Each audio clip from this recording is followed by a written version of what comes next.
Hello everyone, and welcome back to the garden. Just going to run a real quick update video here on the garden. I've been packing stuff here and I'm heading to the tent tomorrow, so early in the morning, so I thought I'd give you guys a rundown. As you can see, the corn is tasseling. We're starting to get some ears trying to form, so hopefully here, we've had good weather for it, so hopefully we will get some. My giant 20-pound sugar beets, I don't know what they're supposed to look like, but something is definitely growing down there. My carrots, they started, remember how slow they were this spring, are really starting to do good. We've just got tomatoes everywhere. These are the tomatoes that we planted late. I've already picked some of these eggplants, but I mean, look at how many. Even those are the Japanese eggplant. These are my Black Beauty. I've got them on both my Black Beauty plants as well. These here are collards. I've canned collards twice. I've ate as many collards as I could, and they just keep growing. Kale, same way. I canned kale, I've eaten kale, I've done kale chips. I'm pretty much kaled out, and it's still growing, so I'm going to keep canning it. I really like doing that. Green peppers, they're just going crazy. So we've been eating some of these too. I think what I'm going to end up doing is cutting them up and putting them into freezer bags and freezing them, because they'll last for a long time. There's another eggplant started there. Cabbage heads will be ready to be harvested, I think, next week. Rhubarb, I mean, it's just gone nuts from what it was this spring. As you can see over here, I mean, look at the size of those carrots. Those are the giant 5-pound carrots. I haven't checked those yet, but I mean, we can come down in here and that's a nice Denver half-long right there. Not bad. I got Swiss chard right there. I'm going to be canning that next week. Here we did finally get some blueberries. I've been eating those.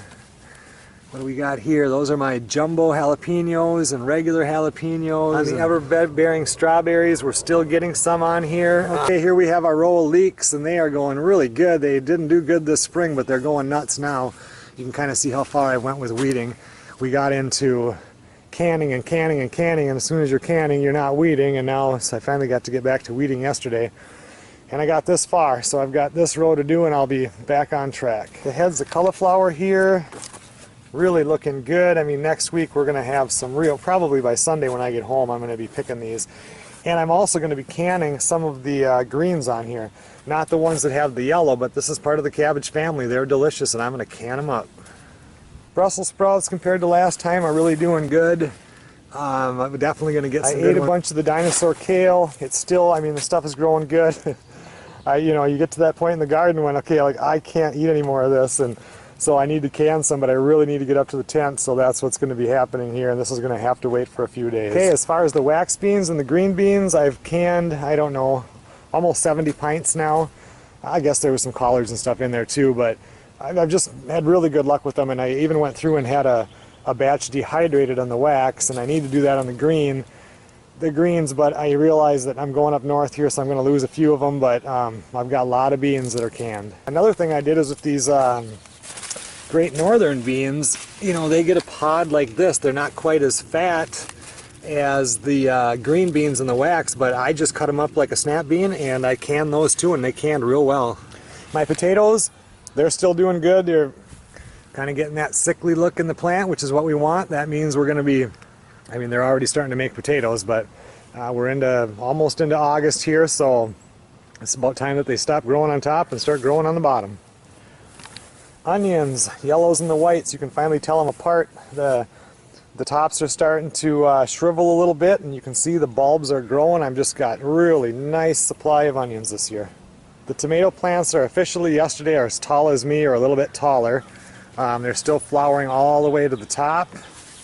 We come down, I mean, these are just the sweet 100s. Sarah ate the first one. Her little hobby was the 100s. There's one that's almost ready to go.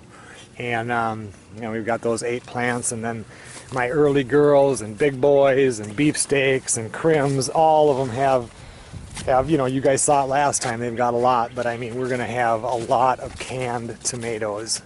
All right, so Sarah wanted to do the peas for the pods and stuff, and now, you know, just to eat them, but as you can see, there's just hundreds and hundreds of them, so she actually wants to can them. So I told her when I'm gone this weekend, if she wants to come out here and start picking them and shucking them, when I just put them in the fridge, and when I get back I'll show her how to do it with the pressure canner. But there's a lot of peas here. Okay, so when we get to this time of the year, this is one of my favorite parts of the garden, where I keep all the viney stuff, because it all grows together, and it's so fun to try to find a place to step and lift stuff up and look in there, and then all of a sudden there's a huge zucchini or something that you didn't even know existed before. So yesterday I picked 3 real big zucchinis and dehydrated them into zucchini chips, and they were actually quite good. I didn't do any video on it because I'd never done them before, but I might have to. I mean, your opportunities on them are endless. So still got a lot more little ones started out here, and you guys know how zucchinis go. They just keep going. The plant that's really surprising me is this Buttercup Squash. Is that what it is? I've never grown it before. Look at how that thing is just going and going. And there's getting to be lots of little squash on there. I mean, they're growing up over there, and I mean, I don't know what I'm going to do with them, but they're just doing super here, so hopefully I like them. I noticed this week now we've got some watermelon started. That could be watermelon, that could be a honeydew. I think that's a watermelon on that one though. And there was even a pumpkin started. This is the pumpkin plant here, and it's over, I don't know if you can see down in there, but there is a pumpkin that started there. Who knows, there could be more than one. It's a huge plant. I look in here, this is my acorn squash plant, and I don't see any acorn squash started yet, but vining into them are cucumbers. There's one. We have lots and lots of cucumbers that are started. I have harvested one, but I mean, we've got a lot of like that size, and they're just growing real good. So all at one time, you know, we're going to be just having hordes of cucumbers. Okay, everyone, well, that was just a quick rundown on the garden. Sorry it wasn't any longer, but I've just got so much stuff to pack and do yet tonight before I leave in the morning. But anyway, the garden's going good, and a lot of stuff is getting harvested. Since we're doing a garden update, I figure I might as well throw in one on the rabbits. I haven't done one in a while, and it is kind of the little farm thing going here. So these 7 right here that were from doe number 2, I just separated and weaned. They're doing good. She, of course, is pregnant again, so she's got about a week and a half all by herself before she's supposed to have more. Good old Mr. Buck, he's always a happy camper. We have these 7 that are left of the original 9 that doe number 1 had, her second litter. 2 of them were sold. So these are doing good. They've got probably, they're probably pushing 3 pounds now. They've got 2 more pounds to go until it's time for butcher. There she is, doe number 1, and she kindled. It was very hot for a couple weeks in here in Minnesota, and she only had 5 this time, but she does have 5 little ones in that box. Usually in the morning, one of them will be popped out of the box and stuff, so they're getting to that age now where, well, let's take a look. See, they're that big. They can kind of crawl around a little bit. Their eyes are open, but they don't have a clue what's going on yet. But anyway, she has 5, so I don't know how many rabbits that is. I'd have to look in my journal, but oh, there's another one. They're doing good. So next week I will breed her again. Once I pulled about the time I pull the nest box out, I breed again. So anyway, guys, that is my garden rabbit little farm update. Give you one little peek at the goats as we leave. And there's the goats. You guys got a few more months left until you're going to be dinner. All right, guys, thanks a lot for watching. Please comment and please subscribe.